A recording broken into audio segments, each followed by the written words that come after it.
네, 속전속결. 그야말로 북미 정상회담의 속도는 전 세계가 놀랄 정도였습니다. 물론 합의를 이룬 데 그치고 있습니다만 앞으로 한반도에는 새로운 변화가 불어오는 것은 분명해 보입니다.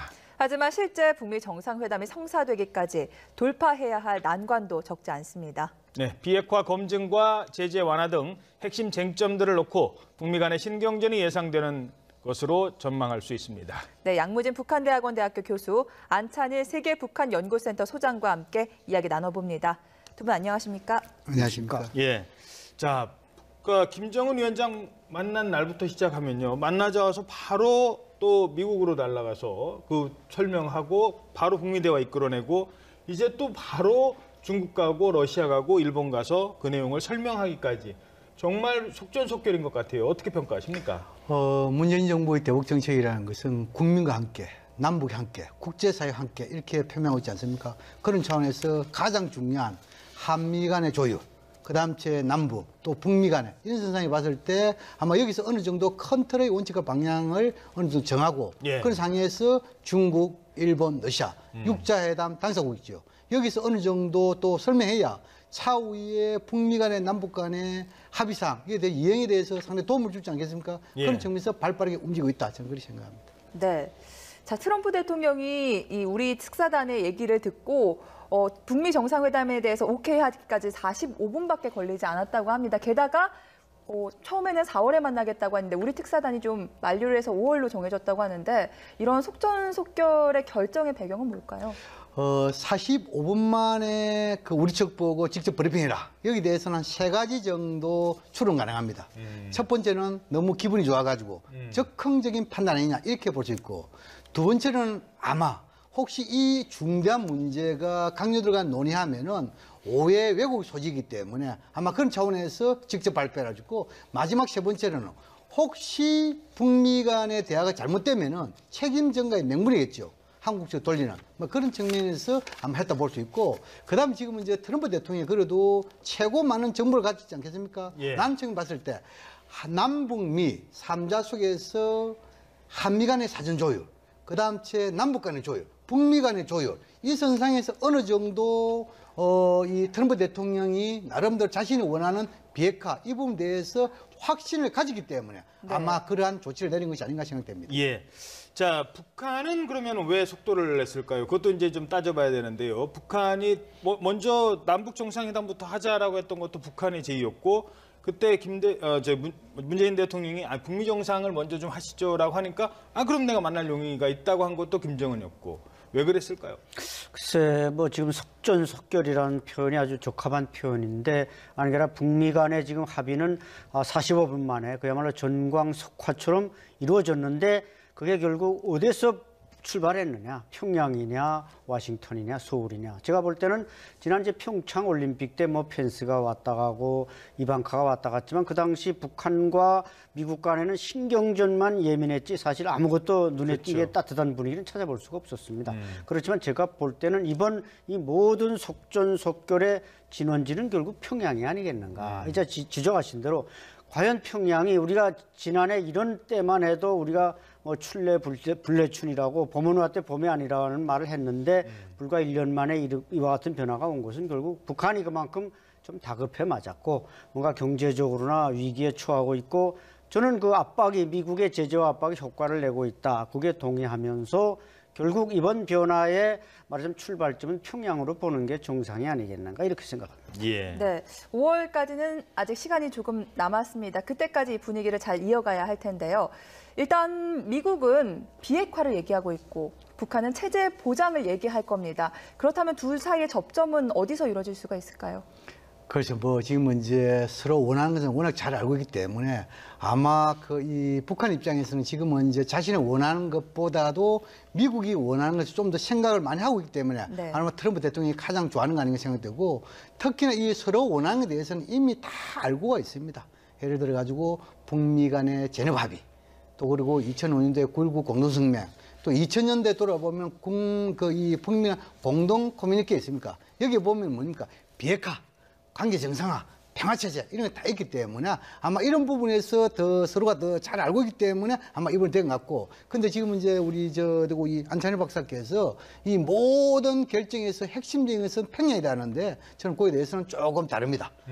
컨트롤 봤을 때 한반도 문제와 관련해 가지고 총 감독은 문재인 대통령, 그리고 여기에 대한 연출자는 서훈 국정원장과 미국 CIA 국장인 폼페오, 또 그리고 주연 배우는 트럼프 대통령과 김정은 위원장. 이래서 이러한 분들이 나름대로 한반도의 드라마를 써나가고 있다. 저는 그렇게 생각을 합니다. 예, 뭐 그거야 이제 역사가 이제 평가를 그렇습니다. 예. 결과에 따라서 할 것 같습니다. 자, 미국은 이렇게 얘기를 합니다. 조금 빠른 거 아니냐. 너무 이렇게 급하게 얘기를 막 하니까 이러다가 서로 둘이 만나고 아무런 그 결과도 못 내면 어떻게 하느냐라고 얘기를 하니까 그렇지 않다. 즉흥적인 결정이 아니었다. 트럼프가 만나자고 하는 것은 지금이 최적기라고 판단했기 때문이다라고 했습니다. 지금이 최적기라고 판단을 한 이유는 그동안 계속 우리가 압박을 했고 그 압박의 결과라는 거거든요. 자, 그러면 그 전제 조건, 그 압박은 계속될 것 같습니까? 어떻게 보십니까? 글쎄, 폼페이오 국장은 뭐 누차 지금도 압박은 진행될 거고 앞으로 대화가 진행되는 동안에도 압박은 계속될 것이다. 그렇게 지금 주장하고 있는데 또 그 압박이 단번에 뭐 스탑하면 북한이 또 다른 생각을 품을 수 있고 현 단계에서 보면 이미 비핵화는 어떤 모라토리움엔 들어갔다. 유예되지 않았습니까? 북한은 아무것도 4월, 5월 일단 실험은 안 한다니까요. 일체 뭔가 도발할 움직임을 안 보이고 있고 풍계리에서도 어떤 움직임도 안 보이고 있는 것은 일단 비핵화의 3단계인 첫 단계 모라토리움에 들어갔다는 것은 눈으로 나타나고 있습니다. 따라서 북한이 어떻게 하느냐만이 남아있지 미국의 요구, 우리 대한민국의 요구는 명확 관화합니다. 북한의 비핵화를 명백히 보여라. 그런데 과연 김정은 위원장이 과거 같은 상황이 어떤 사회주의 관성이 지속되고 중국의 원조가 어느 정도 진행된다면 저렇게 나왔을까요? 그렇지 않다는 것이죠. 그렇죠. 뭔가 벼랑 끝에 섰다는 걸 직감했고 나름대로 얻어낼 걸 얻어내는 조건부 비핵화로 가는 것이 체제 재생산에 유리하다. 그래서 이렇게 지금 현 단계로 나왔기 때문에 그게 많은 의문점이 남아있지만 저는 그걸 일단 신뢰를 하고 회담에 들어가야 되고 이자 양 교수님 말씀한 우리 총감독 문재인 대통령 저도 그게 추후의 의지가 없습니다. 문재인 대통령이 잘 중재했기 때문에 이와 같은 일이 일어났지 중재자가 없었다면 북한도 머뭇머뭇거리면서 아마 지난해 이런 상태로 남아있을 겁니다. 예. 네. 미국은 이제 대화 과정에서 검증 가능하고 또 돌이킬 수 없는 핵폐기를 요구할 겁니다. 북한이 여기에 어디까지 응할 것이냐 이것이 궁금한데요. 이런 주장이 나왔습니다. 북핵 산찰이 반드시 이루어져야 한다는 주장인데요. 자유한국당 김영우 의원의 이야기 함께 들어보겠습니다.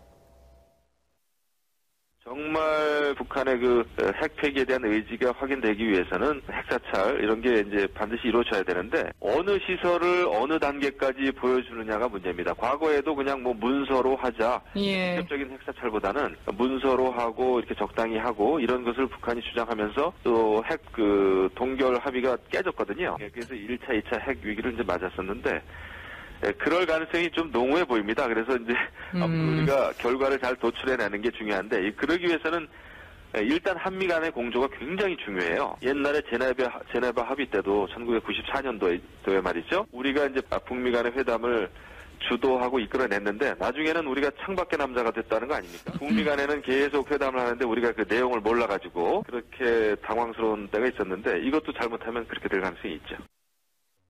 IAEA의 사찰을 받아들이는 게 비핵화의 첫걸음이라는 주장이 꽤 나오고 있는데 북한이 여기 얼마나 동의를 할까요?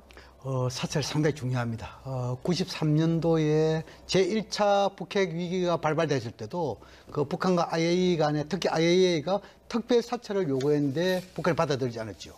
또 그리고 2008년 12월 달에 육자회담이 중단될 때도 지금 이제 북한은 부분 사찰 또 미국은 전면 사찰, 이 사찰에 대한 방법을 둘러싸고 육자회담이 깨졌다는 이야기도 있습니다. 어쨌든 간에 지금은 이제 적어도 이 북미 간에 핵과 관련돼가 이야기하려면 먼저 북한이 핵 개발 프로그램에 대한 보고서부터 먼저 미국에 제출해야 됩니다. 미국 아니면 육자회담국에게. 이미 2006년도에도 그런 사례가 있습니다. 15,500페이지요. 그다음 이것을 가지고 검증을 하게 됩니다. 그럼 검증하면 검증단 위원회 있어. 아마 IAEA 되고. 그다음 이 검증에서 어느 정도 통과되면 그다음에 또 새로운 단계 합의가 있어야 됩니다. 그런 측면에서 가장 중요한 것이 북한이 얼마나 성실하게 핵 프로그램 보고서를 제출하냐. 두 번째가 여기에 대한 사찰에 대해서 얼마나 적극적으로 호응해 주느냐. 이것이 관건이 아닌가 생각됩니다. 지금 김영우 의원 전화 통화 중에 이제 94년 제네바 합의 때 우리가 합의를 이끌어 놓고 나중에는 북미 간의 대화 회담 내용을 우리 정부가 몰라가지고 창밖의 남자가 됐었다라는 지적을 했는데 그때 상황이 어떤 건지 간단하게 먼저 설명을 해주시죠. 이 93년도에 이 북한이 NPT 탈퇴를 했죠. 여기서 제1차 북핵 문제가 발표되고 그 이후에 북미 간에 서로 대화가 있었는데 결국 뭐냐면 제네바 합의. 예를 들어 가지고 이 카터 전 대통령의 방법을 통해 가지고 뭔가 대화를 다시 들었잖아요. 근데 그 당시에 보면은 북미 간에 대화해 가지고 거기서 합의해서 우리는 아무런 역할을 못 하고 오히려 합의에 있어 가지고 돈만 되는 역할을 했다. 캐도 이래가지고 갱수를 두기 거기에 대해서 우리 국민들이 우리가 패싱되고 결국 돈만 된 우리가 된 거 아니냐 이에 대해 비판의 목소리 이거에 대해서 아마 김영우 의원님 말하는 것이 아닌가 생각됩니다. 이제 이번에도 북미 간의 회담이 진행될 때 우리가 모르는 회담 과정을 모르는 경우가 있어서는 안 되겠다는 지적을 한 것 같은데 어떤 생각이십니까? 그렇죠. 지금 뭐 일본이 뭐 3억 엔을 댄다. 우리 돈 30억 원을 댄다. 뭐 돈 되겠다는 사람부터 나타나는 거 보면 이게 도박판에 뭔가 승기가 보이기 때문에 일본이 돈 된다. 그렇지 않다면 돈 된다는 얘기 안 나왔을 텐데 과연 그 94년에 그 제네바 합의 이후에 이제 지적하신 그 돈만 되는 우리가 처지가 된다면 이것도 곤란해지죠. 북한도 돈만 거둬들이고 이것을 또 원점으로 돌려도 문제고 제가 볼 때는 그렇기 때문에 이번에 어떤 그 캐도 체제와 비슷한 어떤 집단적인 북한의 비핵화 프로그램을 할 때는 반드시 우리가 먼저 정상회담을 하지 않습니까? 판문점에서 하기 때문에 거기서 비핵화 문제의 모든 초안들은 남북한 당사자가 만들어내고 미국은 단지 북미 관계에서 어떤 평화협정이라든지 평화로 체결하고 물론 실질적인 검증은 뭐 풍계리라든지 영변이라든지 뭐 심지어는 저 철산의 동창리라든지 북한의 미사일과 핵무기 개발과 관련된 모든 시설은 당연히 현장 검증을 해야 되겠죠. 그래야 불가역적인 비핵화가 되고 근데 또 하나 걱정되는 것은 한 가지가 있습니다. 그것은 뭐냐면은 북한이 이미 약 10여 개 이상의 핵무기를 만들었다. 네. 그걸 사실 어디다 갖다 지하갱도 깊숙이 감춰놨다. 이것도 우리는 일부 군사 전문가들이 말하고 있는 바와 같이 우려돼야 할 사항이지만 나머지에 대해서는 북한이 어느 정도 보여줄 자신이 있고 검증 가능하기 때문에 저렇게 지금 강하게 나오지 과거 94년처럼 그렇게 얼렁뚱땅 뭐 2007년 그 야장간 같은 냉각탑이나 하나 폭파시키는 식의 이 헐리우드 액션이 미국과 우리에게 통하지 않는다는 걸 북한이 알고 있기 때문에 여기에 대한 지나친 우려는 금물이라고 생각합니다. 북한이 과거에도 2007년에도 이런 사찰을 수용했다가 파기한 적이 있지 않습니까? 지금 한 10년 정도 지났는데 지금은 핵무기도 훨씬 늘고 핵 능력도 훨씬 고도화됐는데 그래서 검증이 더욱 까다로울 것이다라는 우려도 있습니다. 그런데 지금은 이제 25년 동안에 북핵 문제를 둘러싸고 많은 합의되고 또 결렬됐죠. 특히 합의에서 이행된 부분도 있습니다. 뭐 예를 들어 가지고 북핵 동결, 불능화까지 갔지요. 그런데 여기에 대해서는 북한에 대한 물론 북한이 더욱더 이 합의에 대해서 파견 사례 많지만도 네. 주변 국가, 특히 북한, 미국 간에 서로 속고 속였다. 저는 그렇게 이해를 합니다. 왜냐하면 94년도 제네바 합의하고 나서 3개월 내에 북미 간의 수교 협상을 하게 되었습니다. 그런데 미국이 하지 않았습니다. 왜냐하면 그 당시에 민주당 간에 합의했지만도 공화당이 의석수가 더 늘어나가지고 공화당에서 반대가 못했습니다. 또 그리고 뭡니까? 9.19 공동성명 2005년만 보더라도 9.19 공동성명 잉크도 마르기 전에 미국은 비대위 사건을 드러냈죠. 그런 측면에서 서로가 할 이야기는 많다는 것이죠. 어떠나 지금의 상황에서는 그러한 과거의 경험적 이걸 다 리뷰를 해가지고 그런 것을 재발하지 않겠다는 그런 측면이 강하기 때문에 아마 그런 상황 오지 않을 거 보고 단지 이런 것 중에서 가장 중요한 부분은 방금 우리 안 박사님께서 말씀하신 대로 북한이 얼마나 성실한 자세로 신고서를 제출하는 겁니다. 예를 들어가지고 핵무기가 예를 들어 지난 2005년도 그 당시에도 보면 있잖아요. 지금 이제 한국과 미국은 정보당국이 북한의 핵물질이 한 40 내지 50kg 정도로 추정했잖아요. 그런데 북한이 실제 신고한 것은 30kg입니다. 여기서 20kg 정도의 오차 범위가 있단 말입니다.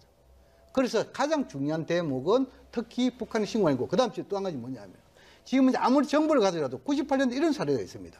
한국과 미국은 북한의 금창리에 아마 비밀 핵시설, 다시 말해서 핵물질 생산하는 것이 이럴 것이다. 이렇게 했는데 북한에서는 어떻게 주장하냐면 좋다. 그럼 거기에 대해서 사찰을 하려면 사찰에 대한 비용을 내라 이랬어요. 그래서 우리가 비용을 뭐냐면 식량 50만 톤, 100만 톤 운운하면서 일단 우리가 돈을 냈죠. 예. 그런데 실제 검찰청에 가보니까 북한의 핵은 핵자도 없고 그냥 빈 거리였단 말입니다. 이게 얼마나 한미정보당국이 허술한가 보여줬단 말입니다. 그런 측면을 봤을 때 한미정보당국도 좀 더 객관적인 정보를 모으는 것도 필요하고 북한 또 성실한 신고 자세 이것이 돼야만이 비핵화 이런 데 도움이 된다 이런 생각이 듭니다. 그러니까 아까 말씀하신 것처럼 정작 뭐 별 필요도 없는 핵시설 폐기한다는 거 그거 믿고서는 우리가 도와주고 북한의 요구를 들어줘서는 안 된다는 그런 얘기인 것 같습니다. 미국 얘기가 계속 이렇게 진행이 되다 보니까요. 일본하고 중국이 그동안 조금 소홀했다 이런 얘기들이 나왔는데 다른 건 몰라도 일본 얘기는 아까 잠시 지적을 한 것처럼 갑자기 일본이 돈을 대겠다고 합니다. 핵사찰 받으면 그 비용 우리가 부담하겠다. 일본이 적극적으로 나선 배경, 잠시 전에도 설명을 했습니다만 일본의 배경 설명을 좀 해주시죠. 네, 일본으로서는 이제 북한의 그 핵무기를 자신들의 어떤 군사 재무장의 좋은 명분으로 잘 써먹지 않았습니까? 근데 이제 그 분위기가 확 역전이 되니까 결국 이제 북한의 시장, 이 어떤 한반도의 평화가 올 때 북한의 시장을 또 일본은 생각할 수밖에 없습니다. 네. 사실 뭐 북한의 철도, 항만, 도로 모든 것은 거의 일제 때 건설된 것을 기본 토대로 하고 있기 때문에 일본은 그 북한의 시장에 항상 군침을 흘리고 있고 또 뭐 일본이 참가한다면 뭐 나쁠 것은 없겠습니다만은 그런데 이게 갑자기 이렇게 핵 문제가 비핵화로 타결된다고 할 때 대한민국과 미국 또 중국이 이제 거기에 다 주인이 되고 아닌 게 아니라 재팬 패싱이 나타날 것 같으니까 지금 선불을 낸다는 거죠. 선불을 대서 투자하는 그래서 뭐 이자라도 먹겠다는 이제 금전적으로 계산하면 그런 얘기인데 네. 어쨌든 그러나 이번 그 남북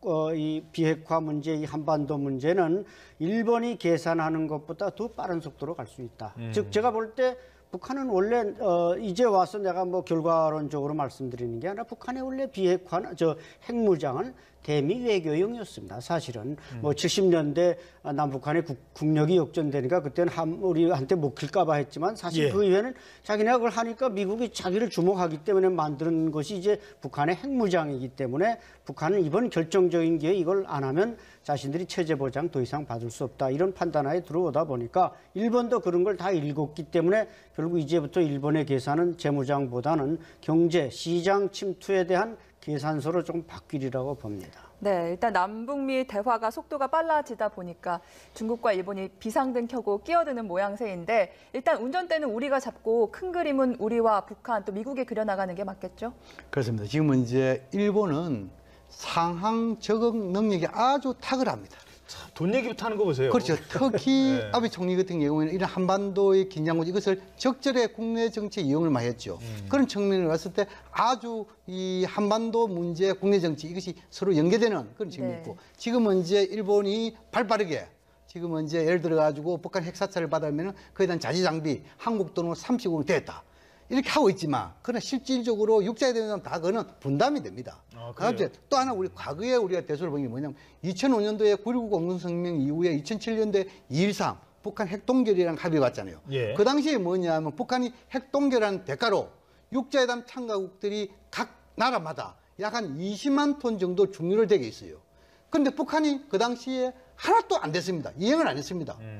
뭐냐면 지금 이제 중국, 러시아, 미국은 20만 톤 상대 다 했고 한국은 15만 톤만 됐어요. 북한은 일본은 하나도 안 냈습니다. 왜 안 냈냐면은 일본은 그 당시에 뭐냐면 북한의 비핵화보다도 더 중요한 것이 일본이 납치 사건이다. 이 납치자 해결이 되지 않는 상태에서는 줄 수 없다. 이렇게 얘기했단 말입니다. 예. 그럼 일본은 뭐냐면 육자회담에 들어와서도 뭐냐니까 비핵화보다도 일본 납치, 국내 정치를 더욱더 중요시한 측면이 있단 말입니다. 그런데 갑자기 바뀌었네요. 이제 돈 그렇죠. 내겠다는 걸로. 그다음에 이제 중국은 지금 이제 한반도적 3원칙이 있습니다. 뭐냐면 첫째는 뭐냐면 한반도의 비핵화, 그다음에 이제 평화 안정, 대화를 통한 문제 해결. 그런 세상에서 지금 이제 남북 대화, 북미 대화 상당히 적극적으로 환영하는 거 있죠. 그런데 이것도 지속적으로 지금까지는 뭡니까? 조금 약간 이 북한에 대해서 소홀히 등하는 측면이 있잖아요. 그렇다 하면 육자회담 의장국으로서 물론 육자회담 참가국들이 모두가 육자회담의 유용성에 대해서는 인정하지만도 이것이 어찌 보면 차라리 차후에 육자회담이 변형돼 가지고 예를 들어 가지고 EU 유럽에 둔다 이렇게 하면은 중국의 영향력이 상당히 좀 약화되지 않겠습니까? 그렇죠. 그런 점을 봤을 때 아마 지금은 이제 전인데 끝나고 나면은 네. 중국도 나름대로 우리처럼 적극적인 아니더라도 뭔가 북한과 중국과의 관계 개선하면서 중재자의 역할, 육자적 의장국으로서 역할을 하지 않을까 그렇게 전망해 봅니다. 알겠습니다. 자, 이런 가운데 트럼프 대통령은 한껏 고무된 것 같습니다. 북미 대화에 대한 기대감을 한껏 드러내기도 했습니다. 네, 펜실버니아 유세장에서 어떤 발언을 했는지 함께 들어보도록 하겠습니다. They're not sending missiles up, and I believe that. I believe that. I really do. I think they want to do something. I think they want to make peace. I think it's time. And I think we've shown great strength. I think that's also important. I think North Korea's going to go very well. I think we're going to have tremendous success. It's going to be something very special. If it doesn't happen, I may leave fast, or we may sit down and make the greatest deal for the world and for all of these countries, including, frankly, North Korea. 자, 워낙 이 협상가고요. 트럼프가 즉흥적인 결정을 했다라고 하지만 또 그렇지 않다. 이게 고도의 전략이다라는 얘기도 있는데 트럼프의 전략은 뭐라고 보십니까? 글쎄, 트럼프는 뭐 이제 지적하신 대로 이제 비즈니스맨 아니겠습니까? 뭔가 북한과 이제 거래를 통해서 해결하겠다는 게 아마 항상 기조에 있었는지도 모릅니다. 밀리터리 옵션은 항상 그 힘을 강조했지만 과거 뭐 리비아 문제, 이라크 문제처럼 북한 문제는 해결할 수 없다. 왜냐하면 이제 항상 거기에는 이제 후원국이 주변에 없었지만 우리는 지정학적으로 중국과 러시아가 있기 때문에 과연 미국이 밀리터리 옵션으로 북한의 핵무장을 걷어낸다. 이것은 애초부터 어려운 일이 아니었겠는가. 그런데 이번에 이제 뭔가 북한이 변화, 이것은 이제 물론 문재인 대통령이 어떤 외교적 예술이 나온 결과겠습니다만 잘 됐다. 북한이 그렇게 나오고 우리가 조정을 잘하니까 또 트럼프로서도 어떤 군사적 힘으로 동북아에서 평화 문제를 해결하는 것보다 이렇게 평화적인 외교적인 전술로 해도 자기의 어떤 재집권이나 뭐 재평가나 이런 데서 상당한 플러스 점수를 받을 수밖에 없습니다. 예. 그렇기 때문에 트럼프도 순발력 있게 여기에 동참했고 모르겠습니다. 지난 정권 때도 뭐 제임스 클래퍼라든지 국가정보국장이 가끔 북한에 우리 몰래 들어가고 그러지 않았습니까? 예. 이번에 뭐 폼페이가 뭐 갔다 왔는지도 모르겠고 나름대로 어떤 뉘앙스들을 보면 트럼프도 뭔가 북한과 사전 접촉이 있었던 뉘앙스를 자꾸 풍기고 있는데 그러나 어쨌든 이번 결과는 우리 정부가 남북 정상회담을 이끌어내고 그 기조에서 일어난 모든 변화라고 평가해야 할 것입니다. 네, 트럼프 대통령은 잔뜩 들떠 있고 또 백악관이 오히려 붙잡는 모습인데 미국 언론에서도 준비가 안 된 채 테이블에 나가는 건 도박일 수 있다 이런 우려가 나오고 있죠. 물론 이제 과거 북미 간에 여러 가지 얽혀 설킨 이런 문제과 또 속고 속인 이런 측면 봤을 때 아마 언론이라든지 또는 이 전문가들이 우려하는 측면도 있겠죠. 네. 그런데 지금은 이제 이 트럼프 대통령이 직접 북한하고 거래를 많이 만들고 있다. 지금 이제 남은 것은 시간과 장소뿐이다. 이것은 그냥 대통령이 혼자 아무런 정보를 가지고 말할 턱은 없다 정도를 보거든요. 예. 그런 측면 봤을 때 아마 우리 정부의 중재에 대한 신뢰, 특히 김정은 위원장이 직접 비핵화에 대한 의지를 보여준 거, 더 나아가서 그 의지에 대한 진정성을 보여주기 위해 가지고 대화 와중에 핵과 미사일 실험하지 않겠다. 이것은 뭐냐면 트럼프 대통령 입장에서는 엄청난 뭡니까? 나름대로 비핵화에 대한 나름 자신감을 가지고 있다는 거 보지 않겠어요? 특히 지금은 이제 올 11일이 되면은 미국의 중간선거 이전까지만 하더라도 한반도에 있어가지고 적절한 긴장 고조가 이 트럼프 대통령의 중간선거에 도움이 됐다고 판단했는데 예. 지금의 상황에 봤을 때는 오히려 북한의 비핵화, 북미 대화 이것이 중간선거에 도움이 됐다 이렇게 판단하는 거고 그 근거로서 지금 이제 최근에 하원 의원 이런 중간선거에 대해서 많이 북미와 대화를 지금 이용하고 있지 않습니까? 예. 그런 측면 봤을 때 아마 트럼프 대통령도 여러 가지 정보 또 우리 정부의 이 중재에 대한 신뢰 모든 것을 고려해 가지고 자신감을 가지고 있는 것이 아닌가 생각됩니다. 네. 북한 문제를 다루는 미국 정부의 어떤 입장은요. 사실 국내 정치, 민주당과 공화당의 관계도 함께 생각을 해야 되거든요. 지금 당장도 공화당 정부인 트럼프 정부가 봐라 지난 30년간 북한 지도자 만난 거 우리 공화당 대통령이 처음이다. 그러니까 트럼프가 처음이다 이런 얘기를 하고 있는데요. 이란과 미국이 지난 재작년인가요? 그 핵 관련돼서 그동안 이란이 그 핵 협상에 계속 안 나오다가 결국 타결을 했거든요. 그게 민주당이었습니다. 그걸 반대하고 나섰던 게 공화당이었습니다. 왜 핵사찰 제대로 된 사찰 받아내지도 못하면서 그래놓고 트럼프도 그 협정에 반대를 했어요. 재협상해야 된다라고까지 얘기했던 사람이, 그리고 대통령 된 사람이 트럼프거든요. 그러면 이란에게까지 그렇게 요구를 했는데 북한한테 대충 사찰 받을게, 오케이, 그럼 니들 원하는 거 뭐야? 땅땅땅, 이렇게는 안 할 거란 말이죠. 지금까지 이 정책과 관련해 가지고 공화당이 정권을 잡을 때 특징이 뭐냐면 이전 민주당 정부의 정책, 외교관계 이것을 갖다가 상당히 부정하는 것이 거의 관례화되어 있었습니다. 예. 예를 들어 가지고 클린턴 대통령의 그 북미 간 전역 합의 여기 대해서 부시가 돌아가지고 상당히 부정했지 않습니까? 또 뭡니까? 오바마 정부의 전략적 인내. 이것도 뭐냐면 지금 이제 트럼프 정부가 가서 부정하고 있잖아요. 그렇죠. 이것이 좀 특징이라고 볼 수 있어요. 특히 지금은 이제 이란과 이 부분에 대해서는 오바마 행정부에 대해서는 이 십몇 년 동안에 소위 말해서 이것이 역사적인 성공이라고 평가하고 있는데 네. 지금 이제 트럼프는 아주 잘못됐다고 있단 말이에요. 그렇죠. 그런 제가 봤을 때 아마 이것이 지나치게 상대가 했던 것을 갖다가 좀 더 객관시킴을 해가지고 자신을 좀 더 부각시키는 이런 전략 전술이 깔려 있는 것이 아닌가, 이렇게도 생각해 볼 수 있습니다.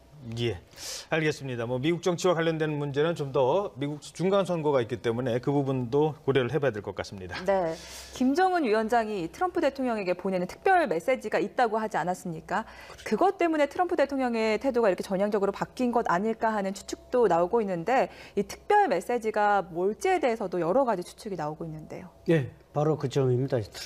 특별 메시지. 그러니까 이제 우리 정의용 실장과 소훈 국정원장 이렇게 맥메스터 안보보좌관과 대화하면서 지금 대기하고 있는데 빨리 들어오라고 트럼프 대통령이 앞당겨서 불러들였다는 거 아닙니까? 네. 제가 볼 때는 아마 그 특별 메시지를 읽고 나서 뭔가 마음이 급하니까 그냥 다른 일정을 조금 미루고 빨리 들어오라 그래서 만난 것 같습니다. 그게 바로 그 특별 메시지에 뭔가 특별한 게 들어있지 않는가. 그것은 정상회담 문제 외에 물론 조건부가 있습니다만은 비핵화 문제와 관련한 뭔가 파격적인 어떤 그 조치, 무조건 비핵화할 것이다. 그리고 주한미군 주둔 문제 우린 노터치다. 또 당분간 군사훈련도 노터치다. 이런 조건들이 있었을 수 있고. 북한에 억류된 사람들. 네, 그리고 이제 바로 그 점입니다. 3명 현재 우리 코리안 미국 시민권자가 3명 북한에 억류돼 있는데 그 사람을 무조건 석방한다든지 또 그 외에 우리가 알고 있지 못하는 북한과 미국 간의 어떤 몇 가지 매듭이 있을 수 있습니다. 정보나 이런 면에서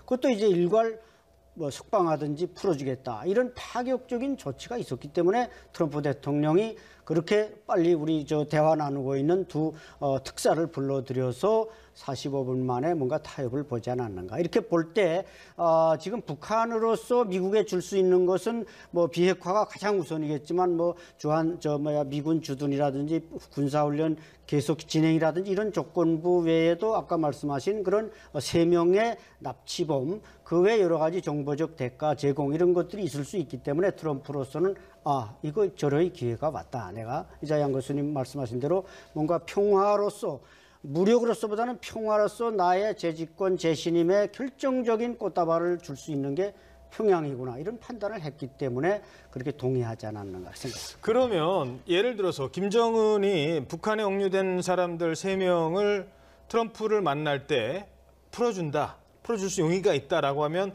트럼프 입장에서는 그것만큼 좋은 소식이었습니다. 그렇죠. 선거 앞두고요. 그렇죠. 평양 가가지고 그 3사람 손 붙잡고 비행기에서 내리는 트럼프의 모습. 이거는 미국 정치사에서는 오히려 북핵 문제보다도 미국 선거에는 그게 더 영향을 미칠 수도 있는 거거든요. 그렇게 되면 이게 그런 것들만 합의가 이루어지고 정작 중요한 북핵 문제는 시간이 좀 걸리고 그것도 우리로서는 바라는 건 아니지 않습니까? 그렇죠. 지금은 이제 국제사회 또 우리 정부 이것은 결국 뭐냐면 한반도의 비핵화와 평화체제 구축이 가장 핵심 아니겠어요? 이것을 제외한 예를 들어 가지고 인권적인 차원에서 북한 억류된 3명을 풀어준다든지 기타 이것은 뭐냐 부수적인 차원에서 큰 비핵화라는 것이 원칙과 방향 합의되고 나서 된 이후에 여기 돼야 이것이 뭐냐면 좀 더 힘을 발휘하면서 이 트럼프 대통령에도 도움이 되겠죠. 그러나 비핵화는 안 되고 여기다 3명 억류자만 했다? 국제사회에서 상당히 이건 뭡니까? 비판의 소식이 더 크다는 것이죠. 그래서 제가 보기에 김정은 위원장이 트럼프 대통령이 전달한 특별 메시지, 이것은 한 3가지 정도 추정해 볼 수 있습니다. 예. 첫 번째는 우리 이제 안소장님께서 잘 말씀드렸는데, 첫째는 뭐냐면 분위기 조성 차원에서 아마 원베어 사건에 대해 가지고 유감을 표시한다. 그다음 이제 미국 북한 억류대 미국인 3명을 석방할 용의가 있다. 더 나아가서 미국과 인권 대화를 할 수 있다.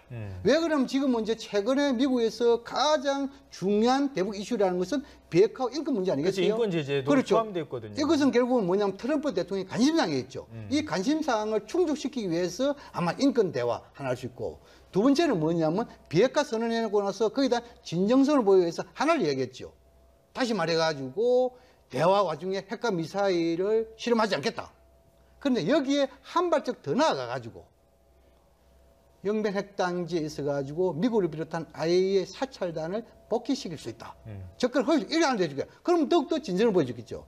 마지막 세 번째는 뭐냐 하면은 지금은 이제 한미 군사훈련 용인에 대해서는 이야기를 했죠. 이해한다. 그런데 지금은 이제 주한미군 부분을 이야기하지 않았단 말입니다. 그래서 아마 이번에 특별 메시지 안에 혹시나 북미 관계가 정상화, 수교되더라도 유엔 사령부가 아닌 주한미군, 이것은 용인할 수 있다. 이것은 결국은 뭐냐면 미국 입장에서는 엄청난 일 아니겠어요? 그래서 아마 이러한 3가지 중에서 한 가지 아니면은 한 2가지 정도가 특별 메시지에 포함되지 않을까, 그렇게 추정해 봅니다. 예. 네, 이 김정은 위원장의 특별 메시지에 무엇이 담겼느냐, 여기에 평양에 미국 대사관을 세우는 이 북미 정상외교 수립에 대한 내용이 담겼을 것이다라는 추측도 나오고 있는데요. 이와 관련해서 민주당 송영길 의원은 이 북한이 미국과 동맹국 수준의 전략적 변화도 가능할 수 있다는 주장을 펼쳤습니다. 함께 들어보겠습니다. 이미 북은 주한미군 존재를 용인하고 있고요.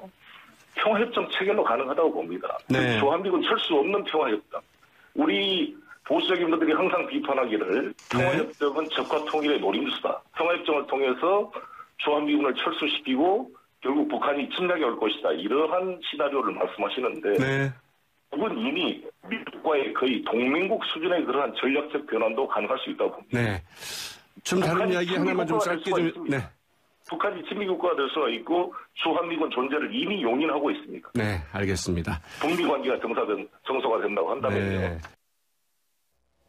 네, 이번에 대화가 잘 되면 북한에 이렇게 평양에 또 미국 대사관이 세워지고 북미 정상 외교도 가능해지는 겁니까? 그렇죠. 북한이 소망하는 게 바로 그것입니다. 북한 평양에 미국 대사관이 성조기가 휘날리고 백악관 워싱턴에 이제 자신들이 대사관을 세워서 인공위가 휘날리게 하면 자기네 체제는 존속한다. 이게 이제 북한의 계산 아니겠습니까? 마치 뭐 쿠바처럼요. 예, 쿠바처럼 말입니다. 그러니까 쿠바가 하는 걸 어떻게 보면 쿠바에 앞서간 걸음들은 북한이 상당히 배우고 싶었던 그런 문제입니다. 그런데 이제 이번에 아까 또 양 교수님도 설명했지만 이게 깜짝 놀랄 만한 그 메시지 중에는 아마 판문점에서 그냥 종전 체제를 이제 완전히 평화 체제로 바꾸는 종전 선언을 하자. 뭐 이런 메시지도 6.25 전쟁 종전 예, 6.25 전쟁의 당사자는 북한 측에서는 북한과 중국인민해방군, 우리 측에서는 유엔군, 미국이죠. 즉 그렇기 때문에 이걸 평화 체제로 완전히 한반도에서 전쟁은 끝났다. 이것도 엄청난 일입니다. 2차 대전 이후에 이런 엄청난 국제정치 변화가 있을 수 있겠습니까? 북한이 아마 김정은이 그걸 제안했는데 물론 트럼프가 거기에 이렇게 귀가 반짝 동할 건 아니겠습니다만은 어쨌든 북한도 지금이 아니면 체제를 존속시킬 수 있는 유일한 기회는 두 번 다시 오지 않는다. 문재인 정부 있을 때 이걸 해결하지 않으면 모든 내부 문제는 고갈되고 체제에 어떻게 보면 위기가 정점에 비등점에 달하고 있기 때문에 이번 기회를 최고의 기회로 여겼기 때문에 북한은 모든 걸 말하자면 좀 보일 건 다 보이겠다. 그러나 우리가 생각할 때 그러면 북한이 미국과 동맹체계가 돼서 유지되면 북한의 체제는 영원하냐? 그렇지 않다는 것이죠. 꼭대기가 변하면 북한 밑도 변하게 돼 있습니다. 북한 밑에 시민 계층이 자유민주주의 체계로 가는 걸 안다면 그 독재 체제는 영원할 수가 없는 것입니다. 이런 점에서 우리가 거시적으로 봐야지 미국이 북한을 구제해 준다 이런 식으로 계산하면 그것은 계산이 좀 잘못된 거라고 봅니다. 거기서 한 걸음 더 나간 사람들도 있습니다. 결국 북한이 체제가 보장이 된다면 먼 얘기입니다만 앞으로 자본주의를 수용하는 형태의 이른바 투트랙 가능성도 있다. 이런 주장도 있습니다. 민주당 홍익표 의원의 얘기입니다.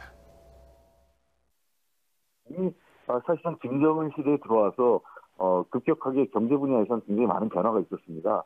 농업 분야에서는 예를 들면 거의 사실상 가정농 체제가 자리 잡혀 있고요. 그다음에 시장 경제가 매우 활성화되어 있기 때문에 북한 내에서 시장화 수준을 보면 중국의 80년대 초중반을 넘어서고 있다 이런 분석도 나올 정도입니다. 그렇기 때문에 저는 사실상 이제 경제와 정치가 분리된, 즉 정치에 있어서는 김정은 체제 또는 이 북한 노동당의 그 지배 체제가 강화하는 속에서라도 경제 부분에 대해서는 부분적으로 시장 경제라든지 또는 자본주의 요소를 수용하는 그런 형태의 이중 트랙으로 갈 가능성이 높다고 보고, 이게 중국식 개혁이든 아니면 북한식 개혁으로 이름 붙여서 어떠한 형태든 간에 그러한.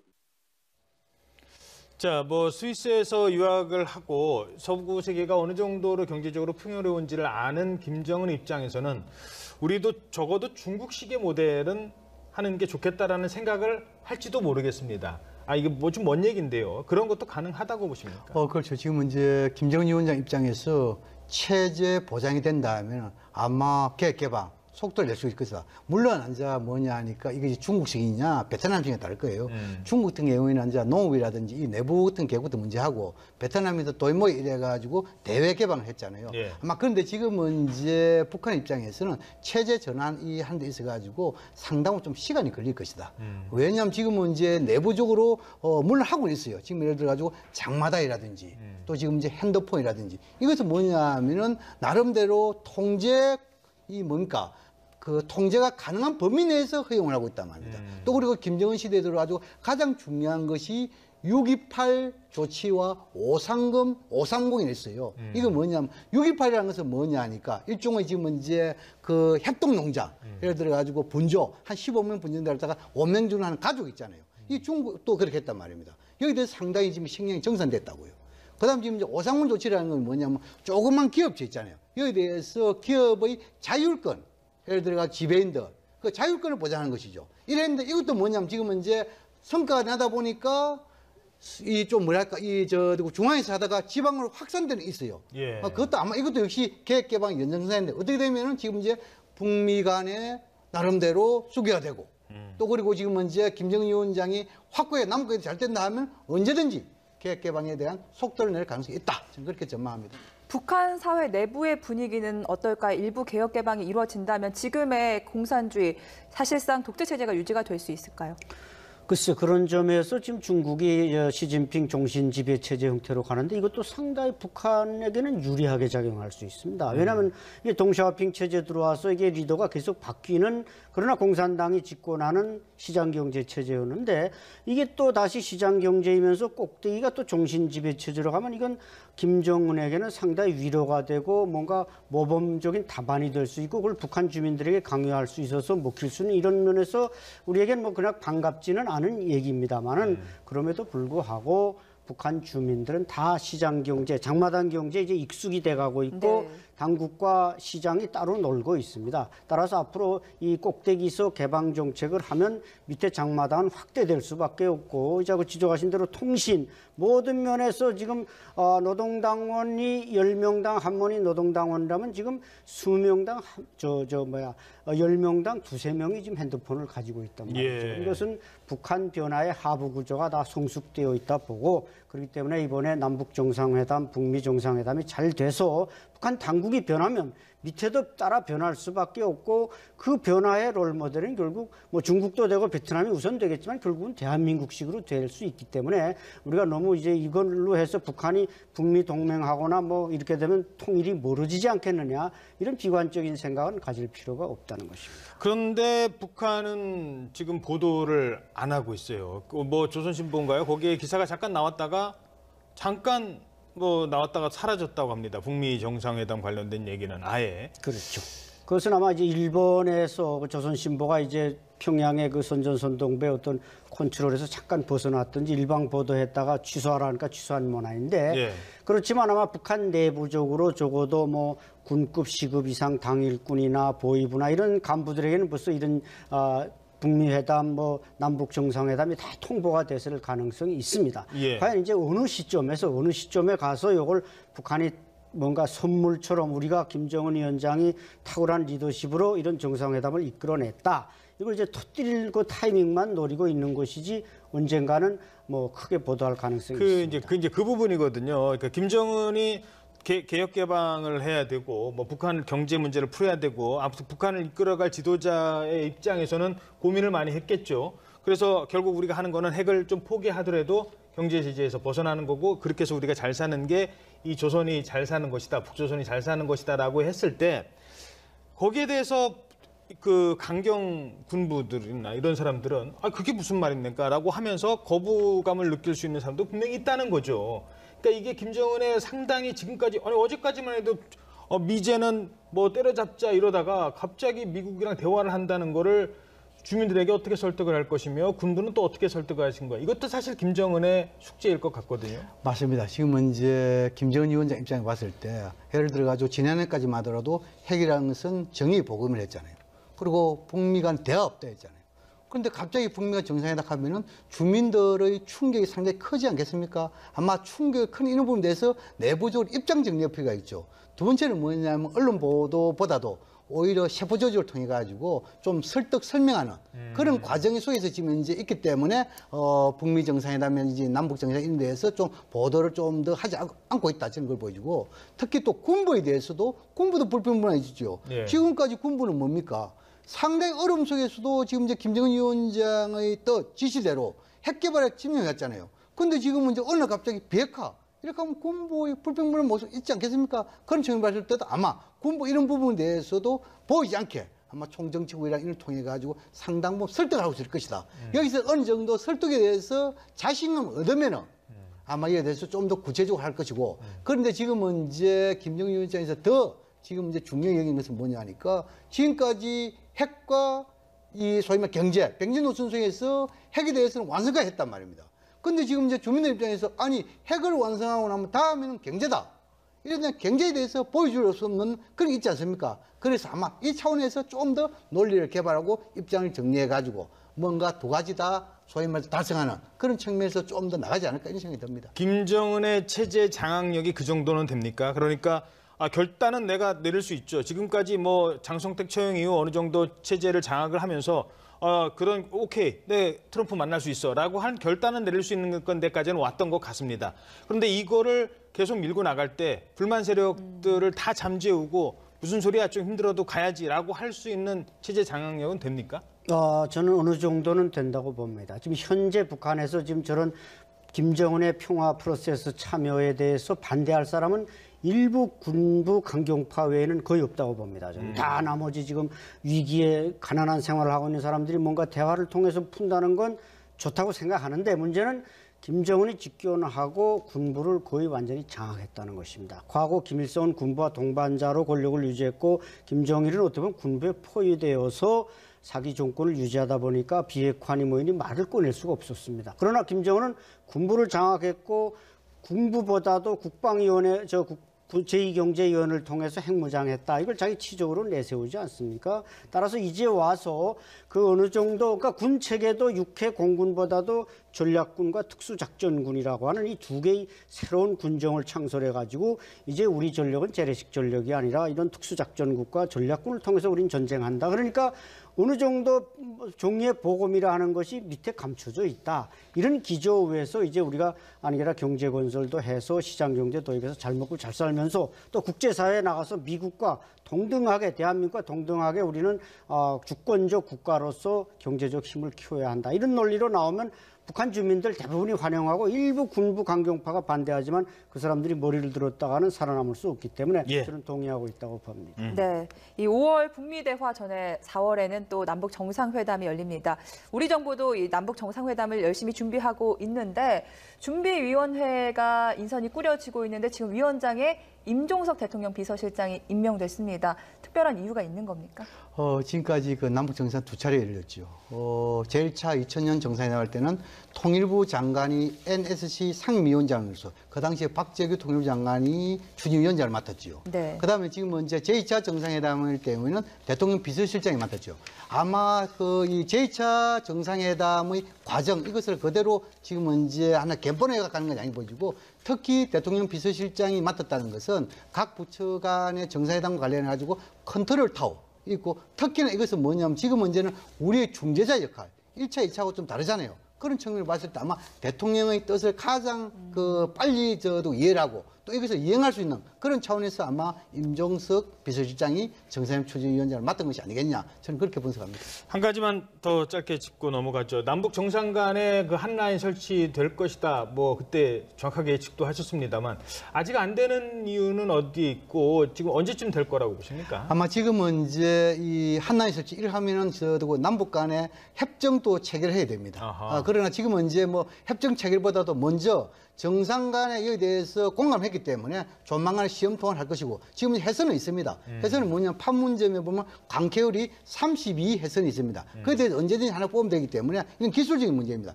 그런 측면으로 봤을 때 아마 조만간에 저는 이 저도 시험 통화 먼저 하고 정상회담 시에 이러한 한라인 설치에 대한 협정 뭐 그런 수순으로 갈 것이다. 그렇게 전망합니다. 그거만 되면 뭐 언제든지 얘기할 수 있는 거 아니에요? 그렇죠. 모든 문제, 뭐 군사적 문제, 도발 이런 것도 최고 정상끼리 통화만 되면 다 해결할 수 있기 때문에 최고의 어떤 커뮤니케이션 수단이 설치되는 겁니다. 예, 네. 알겠습니다. 두 분 말씀 여기까지 듣겠습니다. 양무진 북한대학원 대학교 교수, 안찬일 세계북한연구센터 소장과 함께 이야기 나눠봤습니다. 오늘 말씀 감사합니다.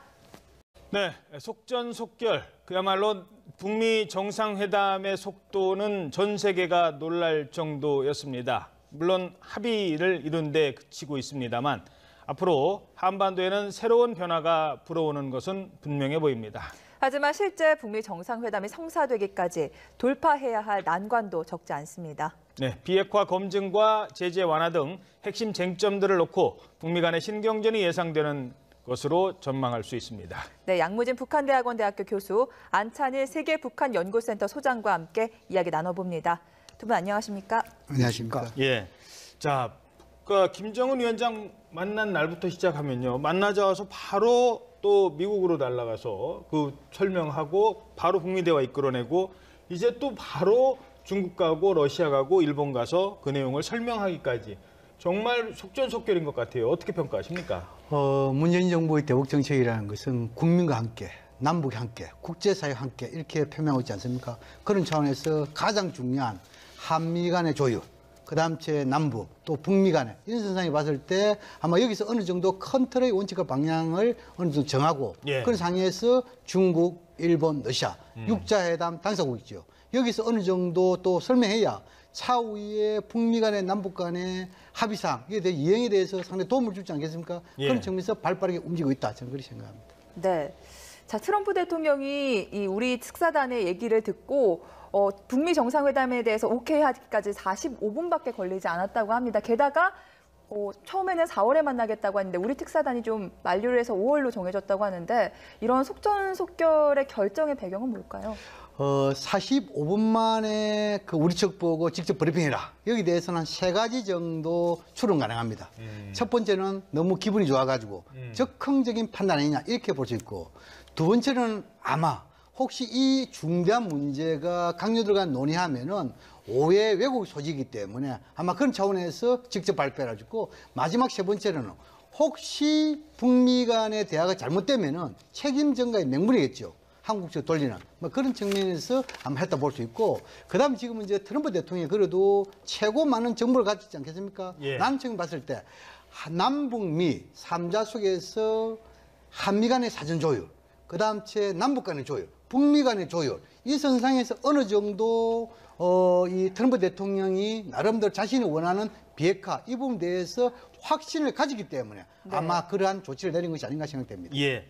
자, 북한은 그러면 왜 속도를 냈을까요? 그것도 이제 좀 따져봐야 되는데요. 북한이 먼저 남북 정상회담부터 하자라고 했던 것도 북한의 제의였고, 그때 문재인 대통령이 북미 정상을 먼저 좀 하시죠라고 하니까 그럼 내가 만날 용의가 있다고 한 것도 김정은이었고, 왜 그랬을까요?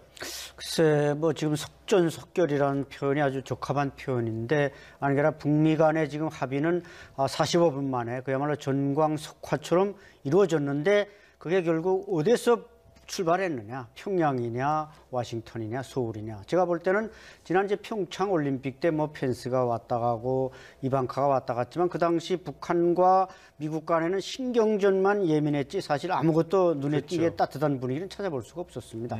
그렇지만 제가 볼 때는 이번 이 모든 속전속결의 진원지는 결국 평양이 아니겠는가? 이제 지적하신 대로 과연 평양이 우리가 지난해 이런 때만 해도 우리가 뭐 출래 불래춘이라고 봄은 왔대 봄이 아니라는 말을 했는데 불과 1년 만에 이와 같은 변화가 온 것은 결국 북한이 그만큼 좀 다급해 맞았고 뭔가 경제적으로나 위기에 처하고 있고 저는 그 압박이 미국의 제재와 압박이 효과를 내고 있다. 그게 동의하면서 결국 이번 변화의 말하자면 출발점은 평양으로 보는 게 정상이 아니겠는가 이렇게 생각합니다. 예. 네, 5월까지는 아직 시간이 조금 남았습니다. 그때까지 이 분위기를 잘 이어가야 할 텐데요. 일단 미국은 비핵화를 얘기하고 있고 북한은 체제 보장을 얘기할 겁니다. 그렇다면 둘 사이의 접점은 어디서 이루어질 수가 있을까요? 그렇죠. 뭐 지금은 이제 서로 원하는 것은 워낙 잘 알고 있기 때문에 아마 이 북한 입장에서는 지금은 이제 자신이 원하는 것보다도 미국이 원하는 것을 좀 더 생각을 많이 하고 있기 때문에 네. 아마 트럼프 대통령이 가장 좋아하는 거 아닌가 생각되고 특히나 이 서로 원하는 것에 대해서는 이미 다 알고가 있습니다. 예를 들어 가지고 북미 간의 제네바 합의 또 그리고 2005년도에 9.19 공동성명 또 2000년대 돌아보면 이 북미 간 공동 커뮤니케 있습니까? 여기 보면 뭡니까? 비핵화 관계 정상화, 평화체제 이런 게 다 있기 때문에 아마 이런 부분에서 더 서로가 더 잘 알고 있기 때문에 아마 이번에 된 것 같고 근데 지금 이제 우리 이 안찬희 박사께서 이 모든 결정에서 핵심적인 것은 평양이라는데 저는 거기에 대해서는 조금 다릅니다. 컨트롤 봤을 때 한반도 문제와 관련해 가지고 총 감독은 문재인 대통령 그리고 여기에 대한 연출자는 서훈 국정원장과 미국 CIA 국장인 폼페오 또 그리고 주연 배우는 트럼프 대통령과 김정은 위원장. 이래서 이러한 분들이 나름대로 한반도의 드라마를 써나가고 있다. 저는 그렇게 생각을 합니다. 예, 뭐 그거야 이제 역사가 이제 평가를 그렇습니다. 예. 결과에 따라서 할 것 같습니다. 자, 미국은 이렇게 얘기를 합니다. 조금 빠른 거 아니냐. 너무 이렇게 급하게 얘기를 막 하니까 이러다가 서로 둘이 만나고 아무런 그 결과도 못 내면 어떻게 하느냐라고 얘기를 하니까 그렇지 않다. 즉흥적인 결정이 아니었다. 트럼프가 만나자고 한 것은 지금이 최적기라고 판단했기 때문이다라고 했습니다. 지금이 최적기라고 판단을 한 이유는 그동안 계속 우리가 압박을 했고 그 압박의 결과라는 거거든요. 자, 그러면 그 전제 조건, 그 압박은 계속될 것 같습니까? 어떻게 보십니까? 글쎄, 폼페이오 국장은 뭐 누차 지금도 압박은 진행될 거고 앞으로 대화가 진행되는 동안에도 압박은 계속될 것이다. 그렇게 지금 주장하고 있는데 또 그 압박이 단번에 뭐 스탑하면 북한이 또 다른 생각을 품을 수 있고 현 단계에서 보면 이미 비핵화는 어떤 모라토리움엔 들어갔다. 유예되지 않았습니까? 북한은 아무것도 4월, 5월 일단 실험은 안 한다니까요. 일체 뭔가 도발할 움직임을 안 보이고 있고 풍계리에서도 어떤 움직임도 안 보이고 있는 것은 일단 비핵화의 3단계인 첫 단계 모라토리움에 들어갔다는 것은 눈으로 나타나고 있습니다. 따라서 북한이 어떻게 하느냐만이 남아있지 미국의 요구, 우리 대한민국의 요구는 명약 관화합니다. 북한의 비핵화를 명백히 보여라. 그런데 과연 김정은 위원장이 과거 같은 상황이 어떤 사회주의 관성이 지속되고 중국의 원조가 어느 정도 진행된다면 저렇게 나왔을까요? 그렇지 않다는 것이죠. 그렇죠. 뭔가 벼랑 끝에 섰다는 걸 직감했고 나름대로 얻어낼 걸 얻어내는 조건부 비핵화로 가는 것이 체제 재생산에 유리하다. 그래서 이렇게 지금 현 단계로 나왔기 때문에 그게 많은 의문점이 좀 더 힘을 발휘하면서 이 트럼프 대통령에도 도움이 되겠죠. 그러나 비핵화는 안 되고 여기에 대한 현명 억류자만 했다? 국제사회에서 상당히 이건 뭡니까? 비판의 소리가 더 크다는 것이죠. 그래서 제가 보기에 김정은 위원장이 트럼프 대통령에 전달한 특별 메시지 이것은 한 3가지 정도 추정해 볼 수 있습니다. 예. 첫 번째는 우리 이제 안 소장님께서 잘 말씀드렸습니다. 첫째는 뭐냐면 분위기 조성 차원에서 아마 원별 사건에 대해 가지고 유감을 표시한다. 그다음 이제 미국 북한 억류대 미국인 3명을 석방할 용의가 있다. 더 나아가서 미국과 인권 대화를 할 수 있다. 왜 그러면 지금 이제 최근에 미국에서 가장 중요한 대북 이슈라는 것은 비핵화와 인권 문제 아니겠어요? 그렇죠. 인권 제재도 그렇죠. 포함되어 있거든요. 이것은 결국은 뭐냐면 트럼프 대통령이 관심사항이었죠. 이 관심사항을 충족시키기 위해서 아마 인권 대화 하나 할 수 있고, 두 번째는 뭐냐면 비핵화 선언해놓고 나서 거기다 진정성을 보이기 위해서 하나를 얘기했죠. 다시 말해가지고 대화 와중에 핵과 미사일을 실험하지 않겠다. 그런데 여기에 한 발짝 더 나아가가지고 영변 핵단지에 있어가지고 미국을 비롯한 IAEA 사찰단을 복귀시킬 수 있다. 접근을 이렇게 안 해주게. 그럼 더욱더 진전을 보여주겠죠. 마지막 세 번째는 뭐냐 하면은 지금은 이제 한미 군사훈련 용인에 대해서는 이야기를 했죠. 이해한다. 그런데 지금은 이제 주한미군 부분을 이야기하지 않았단 말입니다. 그래서 아마 이번에 특별히 메시지 안에 혹시나 북미 관계가 정상화, 수교되더라도 유엔 사령부가 아닌 주한미군 이것은 용인할 수 있다. 이것은 결국은 뭐냐면 미국 입장에서는 엄청난 일 아니겠어요?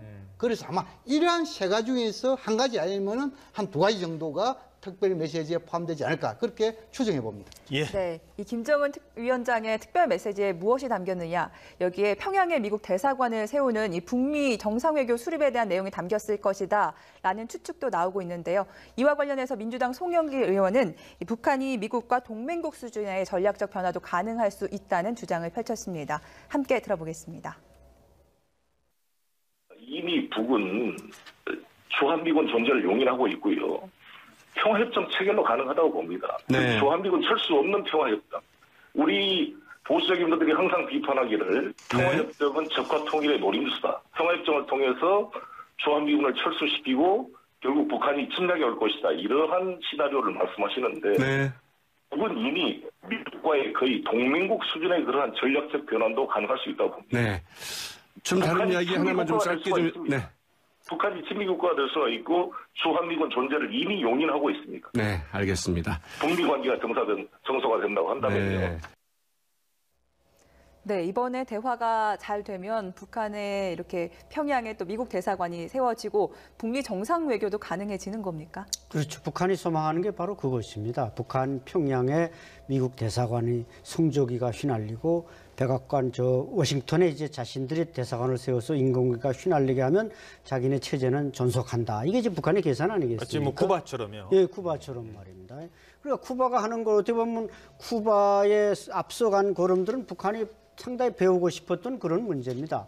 그런데 이제 이번에 아까 또 양 교수님도 설명했지만 이게 깜짝 놀랄 만한 그 메시지 중에는 아마 판문점에서 그냥 종전 체제를 이제 완전히 평화 체제로 바꾸는 종전 선언을 하자. 뭐 이런 메시지도 6.25 전쟁 종전 예, 6.25 전쟁의 당사자는 북한 측에서는 북한과 중국 인민해방군, 우리 측에서는 유엔군, 미국이죠. 즉 그렇기 때문에 이걸 뭐 평화 체제로 완전히 한반도에서 전쟁은 끝났다. 이것도 엄청난 일입니다. 2차 대전 이후에 이런 엄청난 국제정치 변화가 있을 수 있겠습니까? 북한이 아마 김정은이 그걸 제안했는데 물론 뭐 트럼프가 거기에 이렇게 귀가 반짝 동할 건 아니겠습니다만은 어쨌든 북한도 지금이 아니면 체제를 존속시킬 수 있는 유일한 기회는 두 번 다시 오지 않는다. 문재인 정부 있을 때 이걸 해결하지 않으면 모든 내부 문제는 고갈되고 체제에 어떻게 보면 위기가 정점에 비등점에 달하고 있기 때문에 이번 기회를 최고의 기회로 여겼기 때문에 북한은 모든 걸 말하자면 좀 보일 건 다 보이겠다. 그러나 우리가 생각할 때 그러면 북한이 미국과 동맹체계가 돼서 유지되면 북한의 체제는 영원하냐? 그렇지 않다는 것이죠. 꼭대기가 변하면 북한 밑도 변하게 돼 있습니다. 북한 밑에 시민 계층이 자유민주주의 체계로 가는 걸 안다면 그 독재 체제는 영원할 수가 없는 것입니다. 이런 점에서 우리가 거시적으로 봐야지 미국이 북한을 구제해 준다 이런 식으로 계산하면 그것은 계산이 좀 잘못된 거라고 봅니다. 거기서 한 걸음 더 나간 사람들도 있습니다. 결국 북한이 체제가 보장이 된다면 먼 얘기입니다만 앞으로 자본주의를 수용하는 형태의 이른바 투트랙 가능성도 있다. 이런 주장도 있습니다. 민주당 홍익표 의원의 얘기입니다. 사실상 김정은 시대에 들어와서 급격하게 경제 분야에서는 굉장히 많은 변화가 있었습니다. 농업 분야에서는 예를 들면 거의 사실상 가정농 체제가 자리 잡혀 있고요. 그다음에 시장 경제가 매우 활성화되어 있기 때문에 북한 내에서 시장화 수준을 보면 중국의 80년대 초중반을 넘어서고 있다 이런 분석도 나올 정도입니다. 그렇기 때문에 저는 사실상 이제 경제와 정치가 분리된, 즉 정치에 있어서는 김정은 체제 또는 이 북한 노동당의 지배 체제가 강화하는 속에서라도 경제 부분에 대해서는 부분적으로 시장 경제라든지 또는 자본주의 요소를 수용하는 그런 형태의 이중 트랙으로 갈 가능성이 높다고 보고, 이게 중국식 개혁이든 아니면 북한식 개혁으로 이름 붙여서 어떠한 형태든 간에 그러한. 자, 스위스에서 유학을 하고 서구 세계가 어느 정도로 경제적으로 풍요로운지를 아는 김정은 입장에서는 우리도 적어도 중국식의 모델은 하는 게 좋겠다라는 생각을 할지도 모르겠습니다. 이게 좀 먼 얘기인데요. 그런 것도 가능하다고 보십니까? 그렇죠. 지금 이제 김정은 위원장 입장에서 체제 보장이 된다면 아마 계획 개방 속도를 낼 수 있을 것이다. 물론 이제 뭐냐 하니까 이게 중국식이냐 베트남식에 따를 거예요. 중국 같은 경우에는 이제 농업이라든지 이 내부 같은 개국도 문제하고, 베트남에서 도이모 이래가지고 대외 개방을 했잖아요. 예. 아마 그런데 지금은 이제 북한 입장에서는 체제 전환이 한 데 있어가지고 상당히 좀 시간이 걸릴 것이다. 왜냐하면 지금은 이제 내부적으로 물론 하고 있어요. 지금 예를 들어가지고 장마다이라든지 또 지금 이제 핸드폰이라든지, 이것은 뭐냐면은 나름대로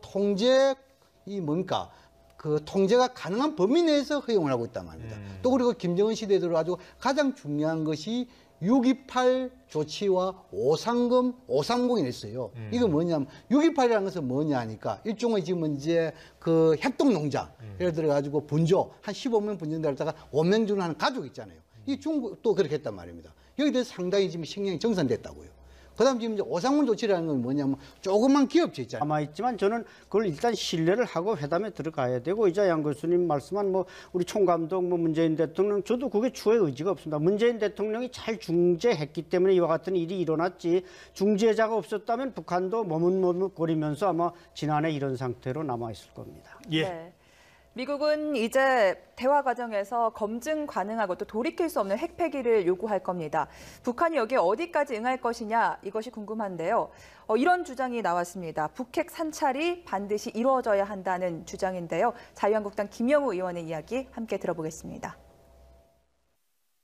정말 북한의 핵 폐기에 대한 의지가 확인되기 위해서는 핵사찰 이런 게 이제 반드시 이루어져야 되는데, 어느 시설을 어느 단계까지 보여주느냐가 문제입니다. 과거에도 그냥 문서로 하자, 직접적인 핵사찰보다는 문서로 하고 이렇게 적당히 하고 이런 것을 북한이 주장하면서 또 핵 동결 합의가 깨졌거든요. 그래서 1차, 2차 핵 위기를 이제 맞았었는데, 그럴 가능성이 좀 농후해 보입니다. 그래서 이제 우리가 결과를 잘 도출해내는 게 중요한데, 그러기 위해서는 일단 한미 간의 공조가 굉장히 중요해요. 옛날에 제네바 합의 때도 1994년도에 말이죠. 우리가 이제 북미 간의 회담을 주도하고 이끌어냈는데, 나중에는 우리가 창밖의 남자가 됐다는 거 아닙니까? 북미 간에는 계속 회담을 하는데 우리가 그 내용을 몰라가지고 그렇게 당황스러운 때가 있었는데, 이것도 잘못하면 그렇게 될 가능성이 있죠. IAEA의 사찰을 받아들이는 게 비핵화의 첫걸음이라는 주장이 꽤 나오고 있는데, 북한이 여기 얼마나 동의를 할까요? 사찰 상당히 중요합니다. 93년도에 제1차 북핵 위기가 발발됐을 때도 그 북한과 IAEA 간에, 특히 IAEA가 특별 사찰을 요구했는데 북한이 받아들이지 않았죠.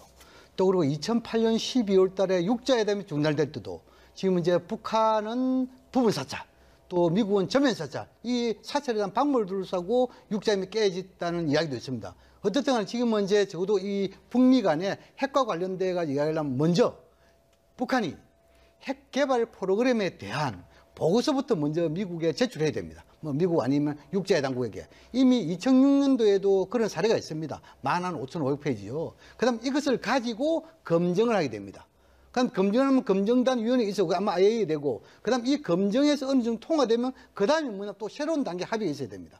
그런 측면에서 가장 중요한 것이 북한이 얼마나 성실하게 핵 프로그램 보고서를 제출하냐.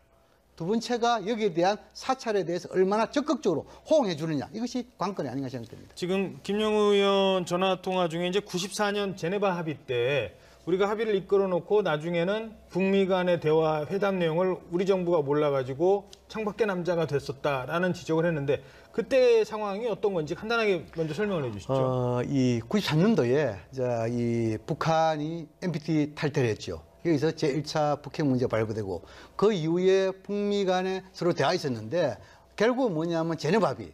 예를 들어 가지고 이 카터 전 대통령의 방법을 통해 가지고 뭔가 대화를 다시 들었잖아요. 근데 그 당시에 보면은 북미 간에 대화해 가지고 거기서 합의해서 우리는 아무런 역할을 못 하고 오히려 합의에 있어 가지고 돈만 되는 역할을 했다. 캐도 이래가지고 갱수를 두기 거기에 대해서 우리 국민들이 우리가 패싱되고 그리고 돈만 된 우리가 된 거 아니냐 이에 대해 비판의 목소리 이거에 대해서 아마 김영 의원님 말하는 것이 아닌가 생각됩니다. 이제 이번에도 북미 간의 회담이 진행될 때 우리가 모르는 회담 과정을 모르는 경우가 있어서는 안 되겠다는 지적을 한 것 같은데 어떤 생각이십니까? 그렇죠. 지금 뭐 일본이 뭐 3억 엔을 댄다. 우리 돈 30억 원을 댄다. 뭐 돈 되겠다는 사람부터 나타나는 거 보면 이게 도박판에 뭔가 승기가 보이기 때문에 일본이 돈 된다. 그렇지 않다면 돈 된다는 얘기 안 나왔을 텐데 과연 그 94년에 그 제네바 합의 이후에 이제 지적하신 그 돈만 되는 우리가 처지가 된다면 이것도 곤란해지죠.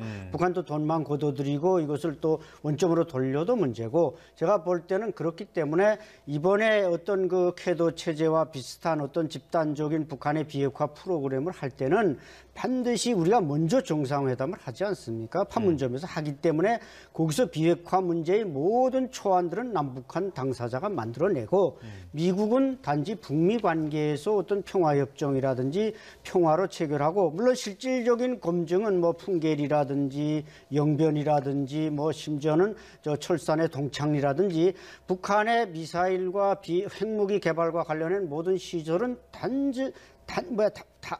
당연히 현장 검증을 해야 되겠죠. 그래야 불가역적인 비핵화가 되고 근데 또 하나 걱정되는 것은 한 가지가 있습니다. 그것은 뭐냐면은 북한이 이미 약 10여 개 이상의 핵무기를 만들었다. 네. 그걸 사실 어디다 갖다 지하갱도 깊숙이 감춰놨다.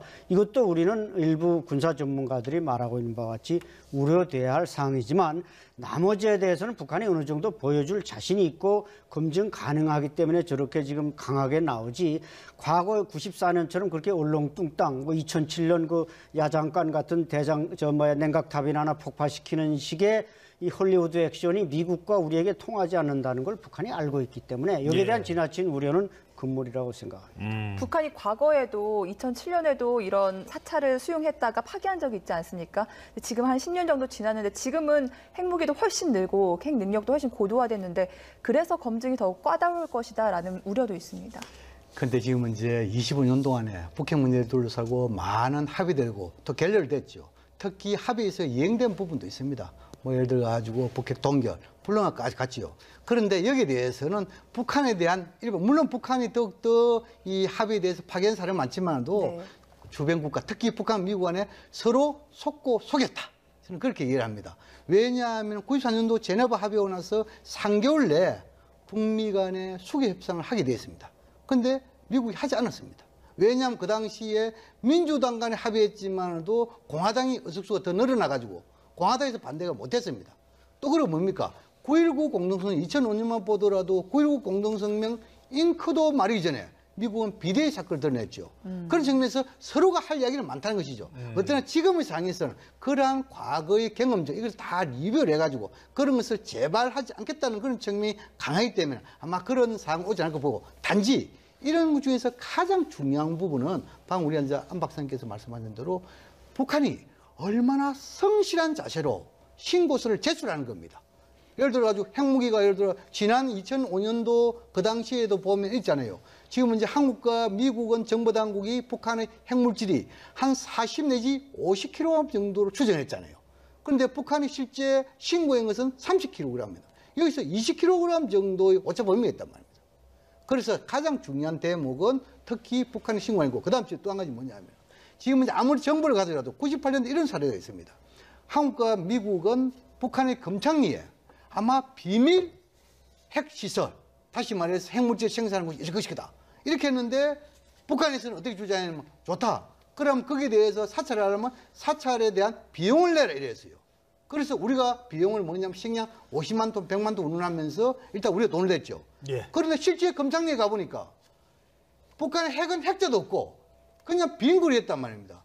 이게 얼마나 한미정보당국이 허술한가 보여줬단 말입니다. 그런 측면을 봤을 때 한미정보당국도 좀 더 객관적인 정보를 모으는 것도 필요하고 북한 또 성실한 신고 자세 이것이 돼야만이 비핵화를 이루는 데 도움이 된다 이런 생각이 듭니다. 그러니까 아까 말씀하신 것처럼 정작 뭐 별 필요도 없는 핵시설 폐기한다는 거 그거 믿고서는 우리가 도와주고 북한의 요구를 들어줘서는 안 된다는 그런 얘기인 것 같습니다. 미국 얘기가 계속 이렇게 진행이 되다 보니까요. 일본하고 중국이 그동안 조금 소홀했다 이런 얘기들이 나왔는데 다른 건 몰라도 일본 얘기는 아까 잠시 지적을 한 것처럼 갑자기 일본이 돈을 대겠다고 합니다. 핵사찰 받으면 그 비용 우리가 부담하겠다. 일본이 적극적으로 나선 배경, 잠시 전에도 설명을 했습니다만 일본의 배경 설명을 좀 해주시죠. 네, 일본으로서는 이제 북한의 그 핵무기를 자신들의 어떤 군사 재무장의 좋은 명분으로 잘 써먹지 않았습니까? 근데 이제 그 분위기가 확 역전이 되니까 결국 이제 북한의 시장, 이 어떤 한반도의 평화가 올 때 북한의 시장을 또 일본은 생각할 수밖에 없습니다. 네. 사실 뭐 북한의 철도, 항만, 도로 모든 것은 거의 일제 때 건설된 것을 기본 토대로 하고 있기 때문에 일본은 그 북한의 시장에 항상 군침을 흘리고 있고 또 뭐 일본이 참가한다면 뭐 나쁠 것은 없겠습니다만은 그런데 이게 갑자기 이렇게 핵 문제가 비핵화로 타결된다고 할 때 대한민국과 미국 또 중국이 이제 거기에 다 주인이 되고 아닌 게 아니라 재팬 패싱이 나타날 것 같으니까 지금 선불을 낸다는 거죠. 선불을 대서 투자하는 그래서 뭐 이자라도 먹겠다는 이제 금전적으로 계산하면 그런 얘기인데 네. 어쨌든 그러나 이번 그 남북 이 비핵화 문제, 이 한반도 문제는 일본이 계산하는 것보다 더 빠른 속도로 갈 수 있다. 즉 제가 볼 때 북한은 원래 이제 와서 내가 뭐 결과론적으로 말씀드리는 게 아니라 북한의 원래 비핵화 핵무장은 대미 외교용이었습니다. 사실은 뭐 70년대 남북한의 국력이 역전되니까 그때는 우리한테 먹힐까봐 했지만 사실 그 이후에는 자기네가 그걸 하니까 미국이 자기를 주목하기 때문에 만드는 것이 이제 북한의 핵무장이기 때문에 북한은 이번 결정적인 기회에 이걸 안 하면 자신들이 체제 보장 더 이상 받을 수 없다 이런 판단하에 들어오다 보니까 일본도 그런 걸 다 읽었기 때문에 결국 이제부터 일본의 계산은 재무장보다는 경제, 시장 침투에 대한 계산서로 좀 바뀌리라고 봅니다. 네, 일단 남북미 대화가 속도가 빨라지다 보니까 중국과 일본이 비상등 켜고 끼어드는 모양새인데 일단 운전대는 우리가 잡고 큰 그림은 우리와 북한 또 미국이 그려나가는 게 맞겠죠? 그렇습니다. 지금 이제 일본은 상황 적응 능력이 아주 탁월합니다. 돈 얘기부터 하는 거 보세요. 그렇죠. 특히 네. 아베 총리 같은 경우에는 이런 한반도의 긴장고 이것을 적절히 국내 정치에 이용을 많이 했죠. 그런 측면을 봤을 때 아주 이 한반도 문제, 국내 정치 이것이 서로 연계되는 그런 측면이 있고 지금은 이제 일본이 발빠르게 지금은 이제 예를 들어 가지고 북한 핵사찰을 받으면 그에 대한 자지 장비 한국 돈으로 30억 됐다. 이렇게 하고 있지만 그러나 실질적으로 육자에 대한 다 그거는 분담이 됩니다. 그다음에 또 하나 우리 과거에 우리가 대수를 본 게 뭐냐면 2005년도에 9.19 공동성명 이후에 2007년도에 2.13 북한 핵동결이라는 합의 봤잖아요. 그 당시에 뭐냐면 북한이 핵동결한 대가로 육자회담 참가국들이 각 나라마다 약 한 20만 톤 정도 중유를 대게 있어요. 그런데 북한이 그 당시에 하나도 안 됐습니다. 이행을 안 했습니다. 뭐냐면 지금 이제 중국, 러시아, 미국은 20만 톤 상대 다 했고 한국은 15만 톤만 됐어요. 북한은 일본은 하나도 안 냈습니다. 왜 안 냈냐면은 일본은 그 당시에 뭐냐면 북한의 비핵화보다도 더 중요한 것이 일본이 납치 사건이다. 이 납치자 해결이 되지 않는 상태에서는 줄 수 없다. 이렇게 얘기했단 말입니다. 그럼 일본은 뭐냐면 육자회담에 들어와서도 뭐냐니까 비핵화보다도 일본 납치, 국내 정치를 더욱더 중요시한 측면이 있단 말입니다. 그런데 갑자기 바뀌었네요. 이제 그렇죠. 그다음에 이제 중국은 지금 이제 한반도적 3원칙이 있습니다. 뭐냐면 첫째는 뭐냐면 한반도의 비핵화, 그다음에 평화 안정, 대화를 통한 문제 해결 그런 세상에서 지금 이제 남북 대화, 북미 대화 상당히 적극적으로 환영하는 거 있죠. 그런데 이것도 지속적으로 지금까지는 뭡니까? 조금 약간 이 북한에 대해서 소홀히 등하는 측면이 있잖아요. 그렇다 하면 육자회담 의장국으로서 물론 육자회담 참가국들이 모두가 육자회담의 유용성에 대해서는 인정하지만도 이것이 어찌 보면 차후에 육자회담이 변형돼 가지고 예를 들어 가지고 유럽이 둔다 이렇게 하면은 중국의 영향력이 상당히 좀 약해지지 않겠습니까? 그렇죠. 그런 측면을 봤을 때 아마 지금은 이제 전인데 끝나고 나면은 중국도 나름대로 우리처럼 적극적인 아니더라도 뭔가 북한과 중국과의 관계 개선하면서 중재자인 역할, 육자재 의장국으로서 역할을 하지 않을까 그렇게 전망해 봅니다. 알겠습니다.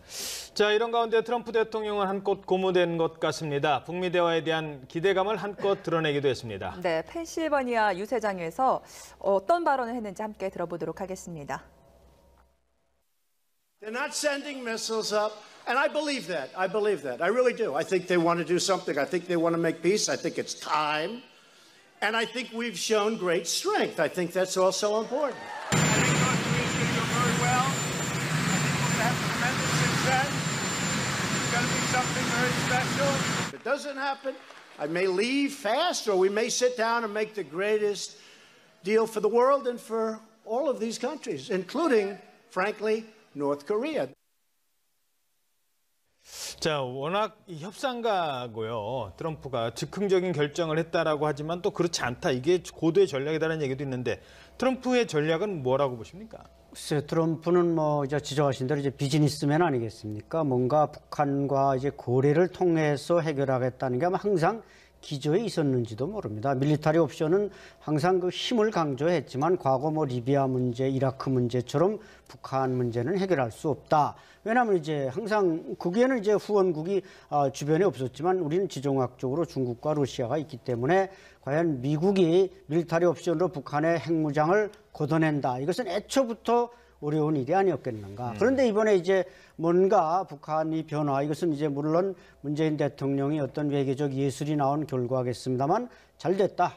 북한이 그렇게 나오고 우리가 조정을 잘하니까 또 트럼프로서도 어떤 군사적 힘으로 동북아에서 평화 문제를 해결하는 것보다 이렇게 평화적인 외교적인 전술로 해도 자기의 어떤 재집권이나 뭐 재평가나 이런 데서 상당한 플러스 점수를 받을 수밖에 없습니다. 예. 그렇기 때문에 트럼프도 순발력 있게 여기에 동참했고 모르겠습니다. 지난 정권 때도 뭐 제임스 클래퍼라든지 국가정보국장이 가끔 북한에 우리 몰래 들어가고 그러지 않았습니까? 예. 이번에 뭐 폼페이가 뭐 갔다 왔는지도 모르겠고 나름대로 어떤 뉘앙스들을 보면 트럼프도 뭔가 북한과 사전 접촉이 있었던 뉘앙스를 자꾸 풍기고 있는데 그러나 어쨌든 이번 결과는 우리 정부가 남북 정상회담을 이끌어내고 그 기조에서 일어난 모든 변화라고 평가해야 할 것입니다. 네, 트럼프 대통령은 잔뜩 들떠 있고 또 백악관이 오히려 붙잡는 모습인데 미국 언론에서도 준비가 안 된 채 테이블에 나가는 건 도박일 수 있다 이런 우려가 나오고 있죠. 물론 이제 과거 북미 간에 여러 가지 그 얽혀 설킨 이런 문제고 또 속고 속인 이런 측면 봤을 때 아마 언론이라든지 또는 이 전문가들이 우려하는 측면도 있겠죠. 네. 그런데 지금은 이제 이 트럼프 대통령이 직접 북한하고 거래를 많이 만들고 있다. 지금 이제 남은 것은 시간과 장소뿐이다. 이것은 그냥 대통령이 혼자 아무런 정보를 가지고 말할 턱은 없다 정도를 보거든요. 예. 그런 측면 봤을 때 아마 우리 정부의 중재에 대한 신뢰, 특히 김정은 위원장이 직접 비핵화에 대한 의지를 보여준 거, 더 나아가서 그 의지에 대한 진정성을 보여주기 위해 가지고 대화 와중에 핵과 미사일 실험하지 않겠다. 이것은 뭐냐면 트럼프 대통령 입장에서는 엄청난 뭡니까? 나름대로 비핵화에 대한 나름 자신감을 가지고 있다는 거 보지 않겠어요? 특히 지금은 이제 올 11일이 되면은 미국의 중간선거 이전까지만 하더라도 한반도에 있어가지고 적절한 긴장 고조가 이 트럼프 대통령의 중간선거에 도움이 됐다고 판단했는데 예. 지금의 상황에 봤을 때는 오히려 북한의 비핵화, 북미 대화 이것이 중간선거에 도움이 됐다 이렇게 판단하는 거고 그 근거로서 지금 이제 최근에 하원 의원 이런 중간선거에 대해서 많이 북미와 대화를 지금 이용하고 있지 않습니까? 예. 그런 측면 봤을 때 아마 트럼프 대통령도 여러 가지 정보 또 우리 정부의 이 중재에 대한 신뢰 모든 것을 고려해 가지고 자신감을 가지고 있는 것이 아닌가 생각됩니다. 네. 북한 문제를 다루는 미국 정부의 어떤 입장은요. 사실 국내 정치, 민주당과 공화당의 관계도 함께 생각을 해야 되거든요. 지금 당장도 공화당 정부인 트럼프 정부가 봐라 지난 30년간 북한 지도자 만난 거 우리 공화당 대통령이 처음이다. 그러니까 트럼프가 처음이다 이런 얘기를 하고 있는데요. 이란과 미국이 지난 재작년인가요? 그 핵 관련돼서 그동안 이란이 그 핵 협상에 계속 안 나오다가 결국 타결을 했거든요. 그게 민주당이었습니다. 그걸 반대하고 나섰던 게 공화당이었습니다. 왜 핵사찰 제대로 된 사찰 받아내지도 못하면서 그래놓고 트럼프도 그 협정에 반대를 했어요. 재협상해야 된다라고까지 얘기했던 사람이 그리고 대통령 된 사람이 트럼프거든요. 그러면 이란에게까지 그렇게 요구를 했는데 북한한테 대충 사찰 받을게 오케이 그럼 니들 원하는 거 뭐야 땅땅땅 이렇게는 안 할 거란 말이죠. 지금까지 이 정책과 관련해 가지고 공화당이 정권을 잡을 때 특징이 뭐냐면 민주당 정부의 정책, 외교관계 이것을 갖다가 상당히 부정하는 것이 거의 관례가 되어 있었습니다. 예. 예를 들어 가지고 클린턴 대통령의 그 북미 간 전역 합의 여기 대해서 부시가 돌아가지고 상당히 부정했지 않습니까? 또 뭡니까? 오바마 정부의 전략적 인내. 이것도 뭐냐면 지금 이제 트럼프 정부가 가서 부정하고 있잖아요. 그렇죠. 이것이 좀 특징이라고 볼 수 있어요. 특히 지금은 이제 이란과 이 부분에 대해서는 오바마 행정부에 대해서는 이 십몇 년 동안에 소위 말해서 이것이 역사적인 성공이라고 평가하고 있는데 네. 지금 이제 트럼프는 아주 잘못됐다고 있단 말이에요. 그렇죠. 그런 제가 봤을 때 아마 이것이 지나치게 상대가 했던 것을 갖다가 좀 더 객관시킴을 해가지고 자신을 좀 더 부각시키는 이런 전략 전술이 깔려 있는 것이 아닌가 이런 식으로 생각해 볼 수 있습니다. 예, 알겠습니다. 뭐 미국 정치와 관련된 문제는 좀 더 미국 중간 선거가 있기 때문에 그 부분도 고려를 해봐야 될 것 같습니다. 네, 김정은 위원장이 트럼프 대통령에게 보내는 특별 메시지가 있다고 하지 않았습니까? 그것 때문에 트럼프 대통령의 태도가 이렇게 전향적으로 바뀐 것 아닐까 하는 추측도 나오고 있는데 이 특별 메시지가 뭘지에 대해서도 여러 가지 추측이 나오고 있는데요. 네, 바로 그 점입니다. 특별 메시지. 그러니까 이제 우리 정의용 실장과 소훈 국정원장이 이렇게 맥메스터 안보보좌관과 대화하면서 지금 대기하고 있는데 빨리 들어오라고 트럼프 대통령이 앞당겨서 불러들였다는 거 아닙니까? 네. 제가 볼 때는 아마 그 특별 메시지를 읽고 나서 뭔가 마음이 급하니까 그냥 다른 일정을 조금 미루고 빨리 들어오라 그래서 만난 것 같습니다. 그게 바로 그 특별 메시지에 뭔가 특별한 게 들어있지 않는가. 그것은 정상회담 문제 외에 물론 조건부겠습니다만은 비핵화 문제와 관련한 뭔가 파격적인 어떤 그 조치, 무조건 비핵화할 것이다. 그리고 뭐 주한미군 뭐 주둔 문제 우린 노터치다. 또 당분간 군사훈련도 노터치다. 이런 조건들이 있었을 수 있고. 북한에 억류된 사람들. 네, 그리고 이제 바로 그 점입니다. 3명 현재 우리 코리안 미국 시민권자가 3명 북한에 억류돼 있는데 그 사람을 무조건 석방한다든지 또 그 외에 우리가 알고 있지 못하는 북한과 미국 간의 어떤 몇 가지 매듭이 있을 수 있습니다. 정보나 이런 면에서 그것도 이제 일괄 뭐 석방하든지 풀어주겠다 이런 파격적인 조치가 있었기 때문에 트럼프 대통령이 그렇게 빨리 우리 대화 나누고 있는 두 특사를 불러들여서 45분 만에 뭔가 타협을 보지 않았는가 이렇게 볼 때 지금 북한으로서 미국에 줄 수 있는 것은 뭐 비핵화가 가장 우선이겠지만 뭐 미군 주둔이라든지 군사훈련 계속 진행이라든지 이런 조건부 외에도 아까 말씀하신 그런 3명의 납치범 그 외 여러 가지 정보적 대가 제공 이런 것들이 있을 수 있기 때문에 트럼프로서는